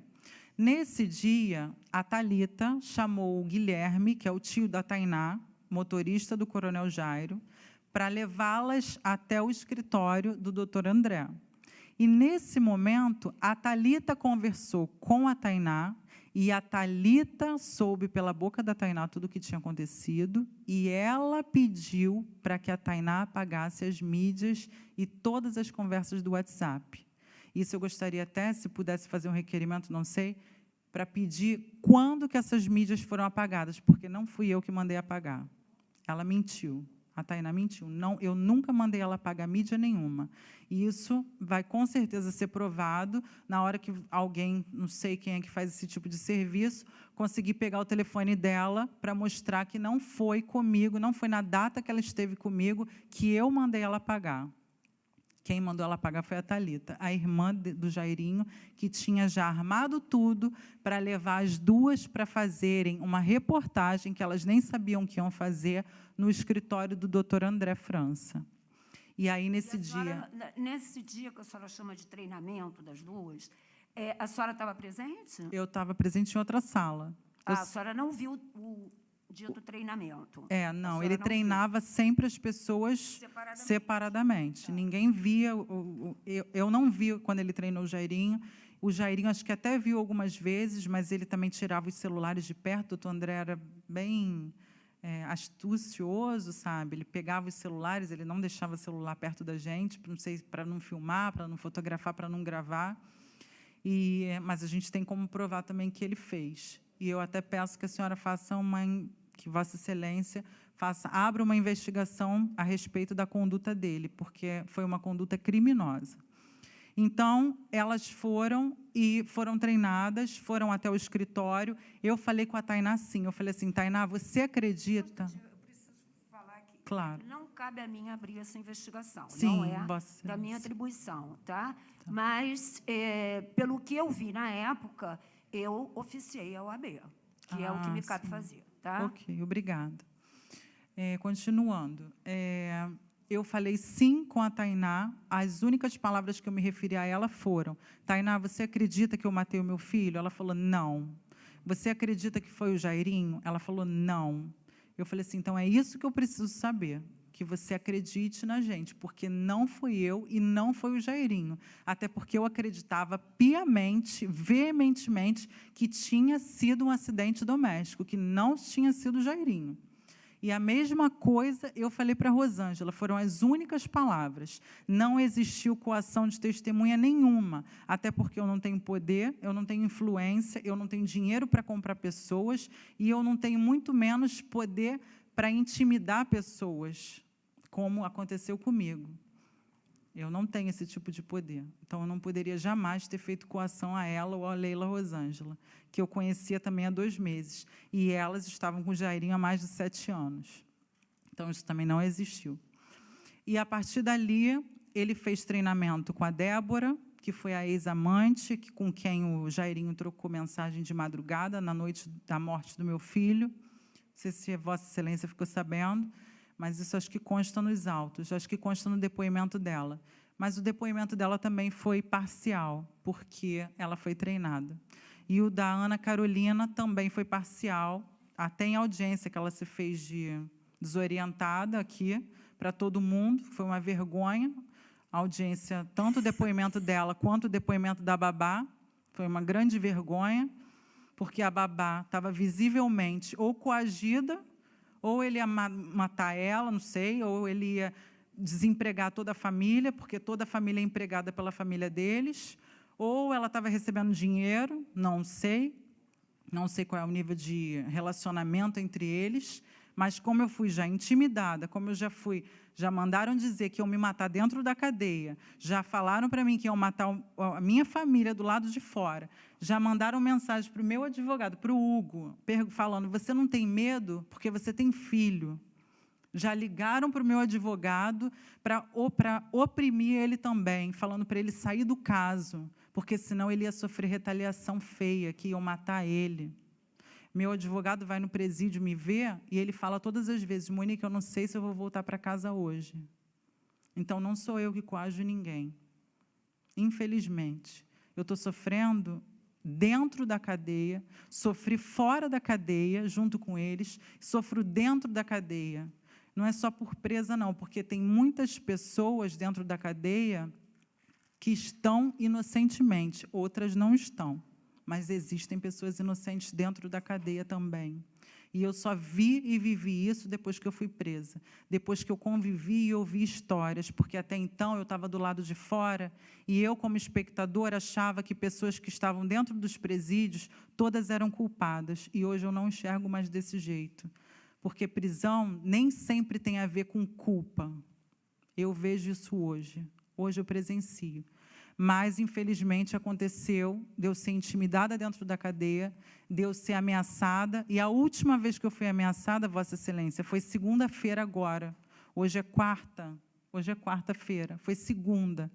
Teve um procedimento dentro da cadeia, toda a cadeia, 600 ou 700 presas ficaram no pátio, no meio do pátio, e eu sofri ameaça de morte por mais de 20 pessoas, de 9 horas da manhã até 2 horas da tarde. Internas? Internas, por mais de 20. E uma delas se encontra dentro da minha cela. Infelizmente, que eu divido cela junto com essa pessoa. A senhora já foi ouvida pela direção do presídio? Porque eu mandei que a ouvissem. Então. Para que a senhora pudesse escolher com quem que a senhora pode ficar. Não fui ouvida. Uma interna dentro da minha cela me ameaçou de morte. Mais de 20 internas me ameaçaram enquanto eu estava sentada. Meu advogado até ia pedir para o Hugo, para ele... Falavam que eu era assassina de criança, coisa que eu não sou bandida, não sou criminosa, nunca mataria o meu filho, isso é mais do que óbvio, e eu nunca coadunaria com nenhum tipo de violência contra o meu filho, porque eu cuidei do meu filho como a melhor mãe que eu pude ser para ele, assim como ele foi o melhor filho que eu poderia ter. Elas diziam que eu era assassina de criança, que eu tinha permitido, que elas iriam me matar, que elas iriam me dar canetada no ouvido, que elas iriam passar por mim e elas iam jogar água fervendo, não sei como que elas têm água fervendo, mas que elas iriam jogar água fervendo, que qualquer hora alguém poderia entrar e poderia fazer qualquer tipo de coisa comigo dentro do presídio, ouvi da minha interna dentro da minha cela que eu poderia não acordar mais, de tanto que elas iriam jogar um pano na minha cara e eu ia vir soco de tudo que é lado, que eu não ia acordar mais, que eu ia receber estocada. A cela com quantas pessoas, Monique? Somente com... somos 7 pessoas somente. Somente 7 pessoas. 7 pessoas que têm nível superior no estado do Rio de Janeiro. Quantas pessoas a senhora acha que são ameaçadoras para a senhora dentro da sua cela? Uma pessoa. Somente uma pessoa que fala isso todos os dias. A senhora ficaria bem em número de 6 numa cela? Sim. Ela realmente é um problema sério, porque ela me ameaça o tempo inteiro. E no antigo presídio, eu fiz uma carta para a diretora, lá chama-se Catuque o nome. É um papel, né, que a gente solicita a atenção da diretora. E eu pedi, inclusive, para ir para a delegacia, para registrar queixa contra ela na véspera do Ano Novo, e a direção do presídio foi completamente omissa e não me levou para a delegacia para registrar queixa. O seu banho de sol é feito com todo mundo? O banho de sol não é feito com todo mundo, somente com as minhas colegas internas de cela, sendo que a gente tem acesso a algumas celas delas me verem e eu as vê-las também. A senhora pode ficar tranquila que eu, pessoalmente, vou tomar todas as providências que a senhora precisa para a sua segurança. Fique muito tranquila, tá bom? Tá bom, obrigada. Mais alguma coisa? Posso passar a palavra para outros? Ou a senhora... Não, acho que não acabou. Não? Então vamos lá. Aonde eu estava? Vamos lá. Me relembro. A senhora fala... É que eu voltei... sobre a coação no curso coação, do processo. Né? E aí teve... Dia 20, aí eu fiquei dormindo na casa do Jairinho, eles começaram a tirar de mim o meu carro, eles guardaram a chave do meu carro, eles não deixavam eu ver reportagem nenhuma jornalística, eu não sabia dos depoimentos, porque o doutor André França não me passava os depoimentos das outras testemunhas, eu não sabia que o Jairinho estava sendo acusado por mais 2 pessoas, que era a Débora e a Natasha, suas ex-namoradas, não sabia que ele tinha Maria da Penha contra a ex-esposa dele. doutor André França selecionava os depoimentos que eu podia ler. Eu li o depoimento da psicóloga, que foi ela dizendo que o Henri era muito apegado a mim, falando coisas boas de mim. Eu li o depoimento da professora da escola do Colégio Marista, onde o Henri estava estudando, que era favorável a mim, que a professora diz que eu era uma mãe zelosa, cuidadosa, que o Henri, no primeiro dia de aula, ficou no meu colo o tempo inteiro, mesmo o pai estando junto. Me mostrou o depoimento da minha mãe, eu acho que de mais algumas pessoas, da babá, da Leila, que tinham sido treinadas, que também não valiam de nada para mim, e de mais algumas pessoas. E aí, no dia 25 de março, eu pedi para dormir na casa dos meus pais, porque dia 26 seria aniversário do meu irmão. Dia 25, dormi lá em casa, e dia 26 foi a apreensão dos celulares lá nas nossas residências. A Polícia Civil chegou, apreendeu nossos telefones, pediu, já tinha pego, como a casa dos meus pais é antes da minha, já tinha pego todos os telefones do meu pai, do meu irmão, da minha mãe, e entrou na minha casa, me acordou, porque eu estava dormindo, e pegou meu celular. Perguntaram se a gente podia dar as senhas, eu dei a minha senha, e toda a minha família também deu as senhas para os policiais, para os inspetores, e eles saíram com os telefones nas mãos, como está no processo, no auto do processo, e foram embora. E o Jairinho falou também que aconteceu a mesma coisa, sendo que, na casa dele, o coronel Jairo colocou o telefone dele no meio da cueca, na frente do delegado Henrique Damasceno. Ele não entregou o celular para o delegado. E aí, ele levou o celular da Thalita. Ele estava sem o celular?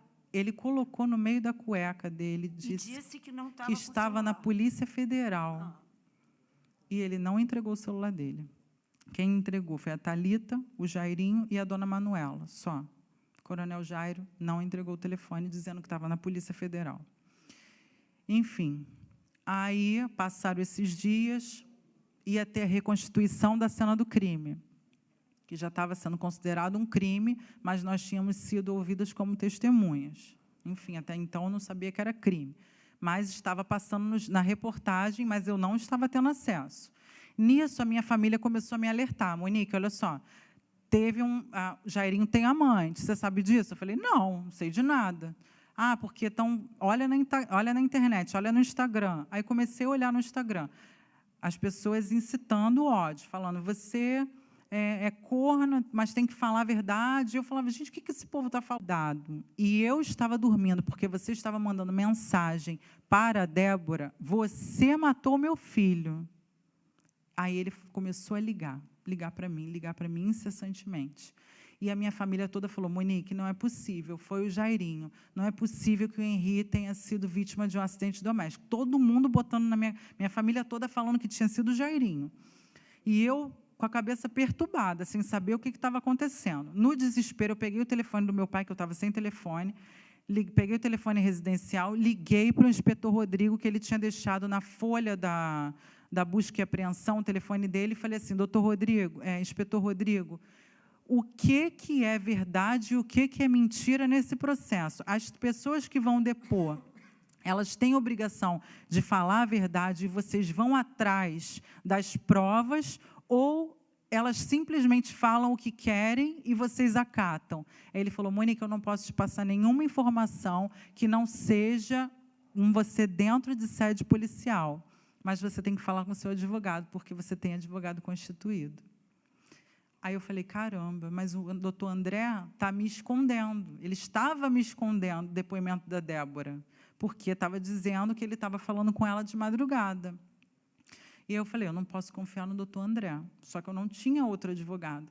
Aí minha prima chegou e falou assim, Monique, nós vamos começar a procurar um advogado para você. Foi quando eles acharam o Hugo. E o Hugo estava indo para a minha casa, nesse dia que eu liguei para o inspetor Rodrigo, quando o Jairinho, repentinamente, chega na minha casa. Só que eu não sei como ele poderia saber, eu não sei se alguém da delegacia ligou para ele para avisar que eu tinha ligado para a delegacia, porque ele já chegou dizendo, por que você ligou para a delegacia? Por que você ligou para o inspetor? E ele já sabia dessa informação antes de chegar na minha casa. Ele já chegou na minha casa me culpando, falando que eu tinha ligado para o inspetor. Aí ele falou assim, olha, amanhã o Winston vai levar você na psiquiatra, você vai pegar um atestado médico, porque você não está em condições sãs, de sã consciência, você está passando mal, você está devaneando, você está acontecendo alguma coisa com você, que você está ouvindo suas primas e não está me escutando. E aí eu falei, então, acho que eu realmente, eu achei que eu estava num devaneio, num grande devaneio. O que eu fiz? Fui com o Winston ao psiquiatra. Ele me levou, marido da Cristiane.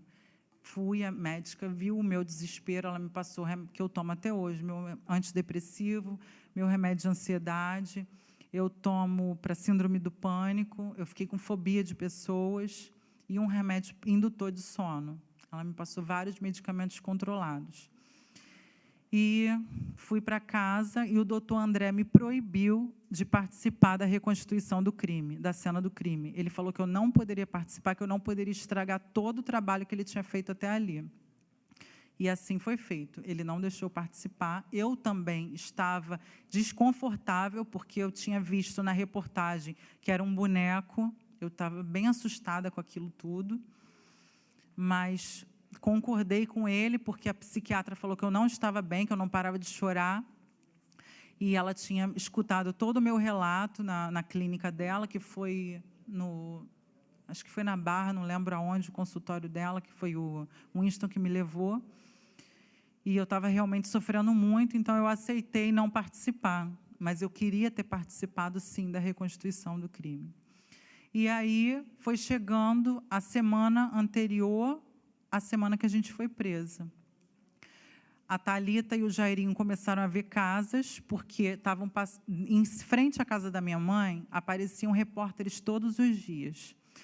Foi o Cabrini, foi repórter da revista Veja, foram repórter do Globo, foram repórter do Dia. Sempre tinha repórter em frente da minha casa, gritando, tocando a campainha, batendo no portão de alumínio, o tempo inteiro, jogando carta por cima do muro. Era uma coisa horrorosa. Minha família não conseguia sair de casa. A família da frente, que é a vizinha da frente, que é a Vanessa e o Alex, ligavam para a gente para avisar que tinham repórteres na frente da nossa casa o tempo inteiro, então a gente não conseguia sair. E, em frente à casa do Jairinho, eu acho que até picharam assassino de criança, alguma coisa dessa forma, e gritavam. E aí ele falou que estava inviável ficar em casa, por isso estava vendo um local para a gente ir e ficar num apartamento, numa outra casa. Nada de fugir, ninguém queria fugir da polícia, até porque eu mando até uma mensagem para minha prima, para a Rosilene, que é da minha família, onde eu falo assim, ela fala assim, Monique, por que você não troca de número? Por que você não vem aqui para casa? Eu falei assim, prima, eu não fiz nada, isso está no celular dela gravado, eu vou pedir para meu advogado colocar, inserir no ato do processo.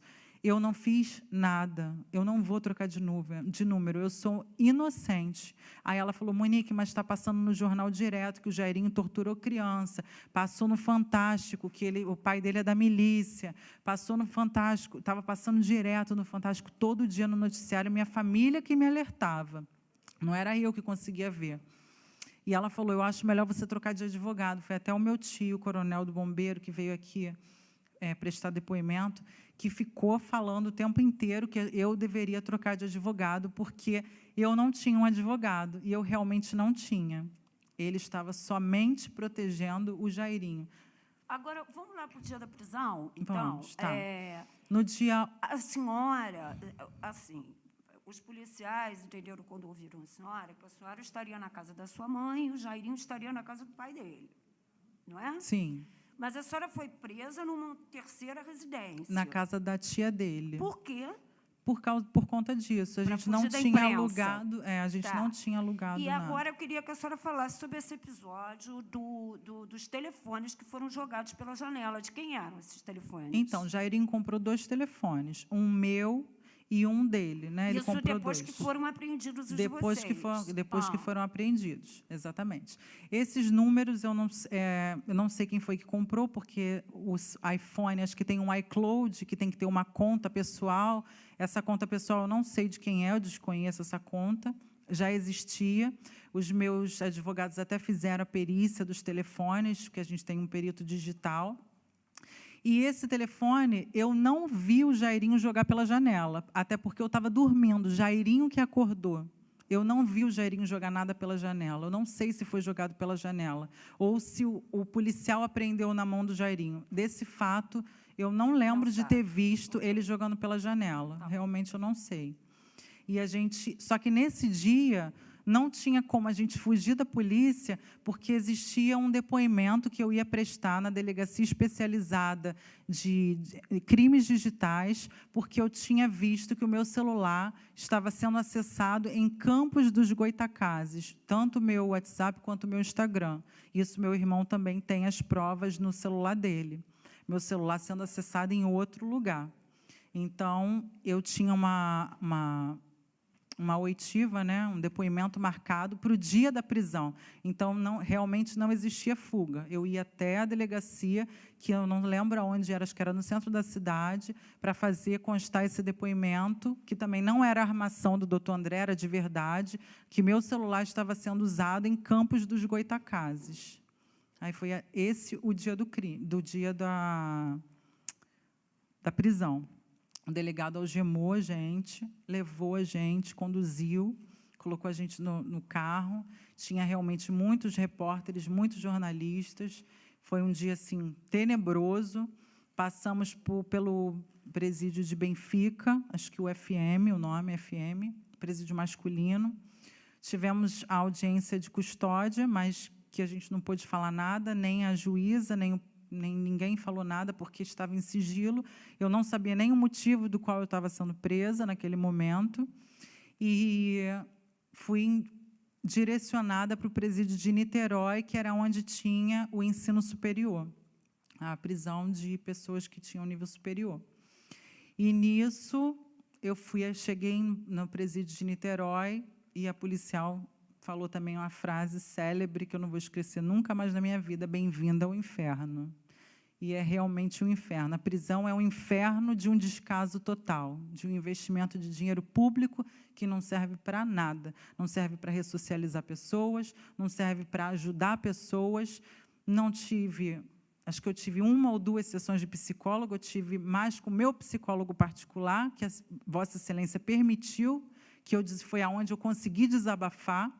As presas não ressocializam. O professor da unidade de Benfica, que nós fomos transferidos para Benfica depois, ele queria que eu iniciasse um projeto de alfabetização com as presas que não eram alfabetizadas, sendo que as presas não aceitam, porque parece que o Comando Vermelho não aceita crimes contra crianças, mesmo eu não sendo acusada de ter feito, porque eu não sou acusada de ter matado meu filho. Eu sou acusada de ser omissa, de ser agente garantidora, por ser mãe, como se eu soubesse que o meu filho seria morto naquela noite. E eu não sabia, não tinha como prever. Não existe como prever o imprevisível. O Jairinho era acima de qualquer suspeita. Não sei se foi o Jairinho. Acho que as únicas pessoas, acredito, não sei, também não sei, porque eu não sou juíza, né? Não sou Vossa Excelência, mas também não sou perita, não posso dizer que um laudo está errado, mas no primeiro laudo está todo errado e vem seguidos mais 6 laudos, que o último laudo vem com 44 dias de distância e que mostra 23 lesões sem foto do meu filho. Eu nunca vi algo parecido, porque se tiraram uma foto do rosto do meu filho e não tiraram foto nenhuma do corpo do meu filho. Eu nunca vi uma pessoa, um perito de um ML, tirar foto do rosto e não tirar foto do corpo. Não existiu hematoma no corpo do meu filho, nenhum hematoma. Eu estava lá no hospital, as médicas estavam lá, mais de 10 médicas dentro do hospital, que presenciaram, que se tivessem visto, tanto que consta no depoimento do Leniel, que as médicas não disseram nada, que só não sabiam a causa da morte, mas que a criança não apresentava nem aparentava nenhum maus tratos.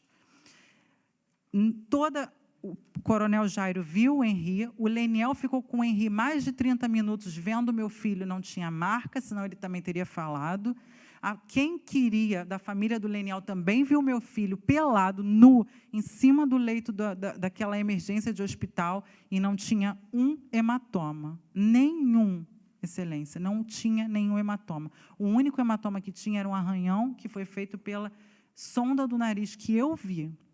Depois eu vi o bracinho roxo de um lado e vi o bracinho roxo do outro lado. Eu vi, por causa das ampolas de adrenalina. Então, que a senhora acha que ele morreu por causa de uma queda? É isso? Não, eu não sei o que aconteceu de fato. Eu estava dormindo. O que pode ter acontecido, ao meu ver, né? O que eu suponho, ou meu filho tomou algum tipo de medicação que fosse realmente hepatotóxica, não sei, que talvez tivesse causado uma laceração. Não sei se o Jairinho deu, porque ele estava com ciúme do Leniel. Não sei se... Não sei. Tá, Excelência, de verdade, não sei quem foi. Só lhe pergunto o que a senhora acha que aconteceu. Eu acho que só... Ou ele tomou a medicação, ou... Sinceramente, eu acho que 3 pessoas sabem o que aconteceram. Meu filho, que não está mais aqui. Deus, que vê tudo e sabe tudo e nada fica oculto aos olhos dele. E o Jairinho. Eu acho que são as únicas pessoas que podem responder isso. Porque quem me acordou foi ele. Se aconteceu alguma coisa, foi ele. E nós temos provas concretas de que ele estava acordado e ele... Eu não vou falar mais para não dar, mas talvez mais motivos para se armarem, mas nós vamos comprovar que eu estava dormindo e quem estava acordado era ele. É isso que eu tenho para falar em relação... Tá ok. Vamos lá. Vá no link que está aqui na descrição e acesse a reflexão na íntegra. Não se esqueça de dar o like nesse trechinho de vídeo, compartilhá-lo e se inscrever neste canal, apertar o sininho para você receber as notificações. Muito obrigado.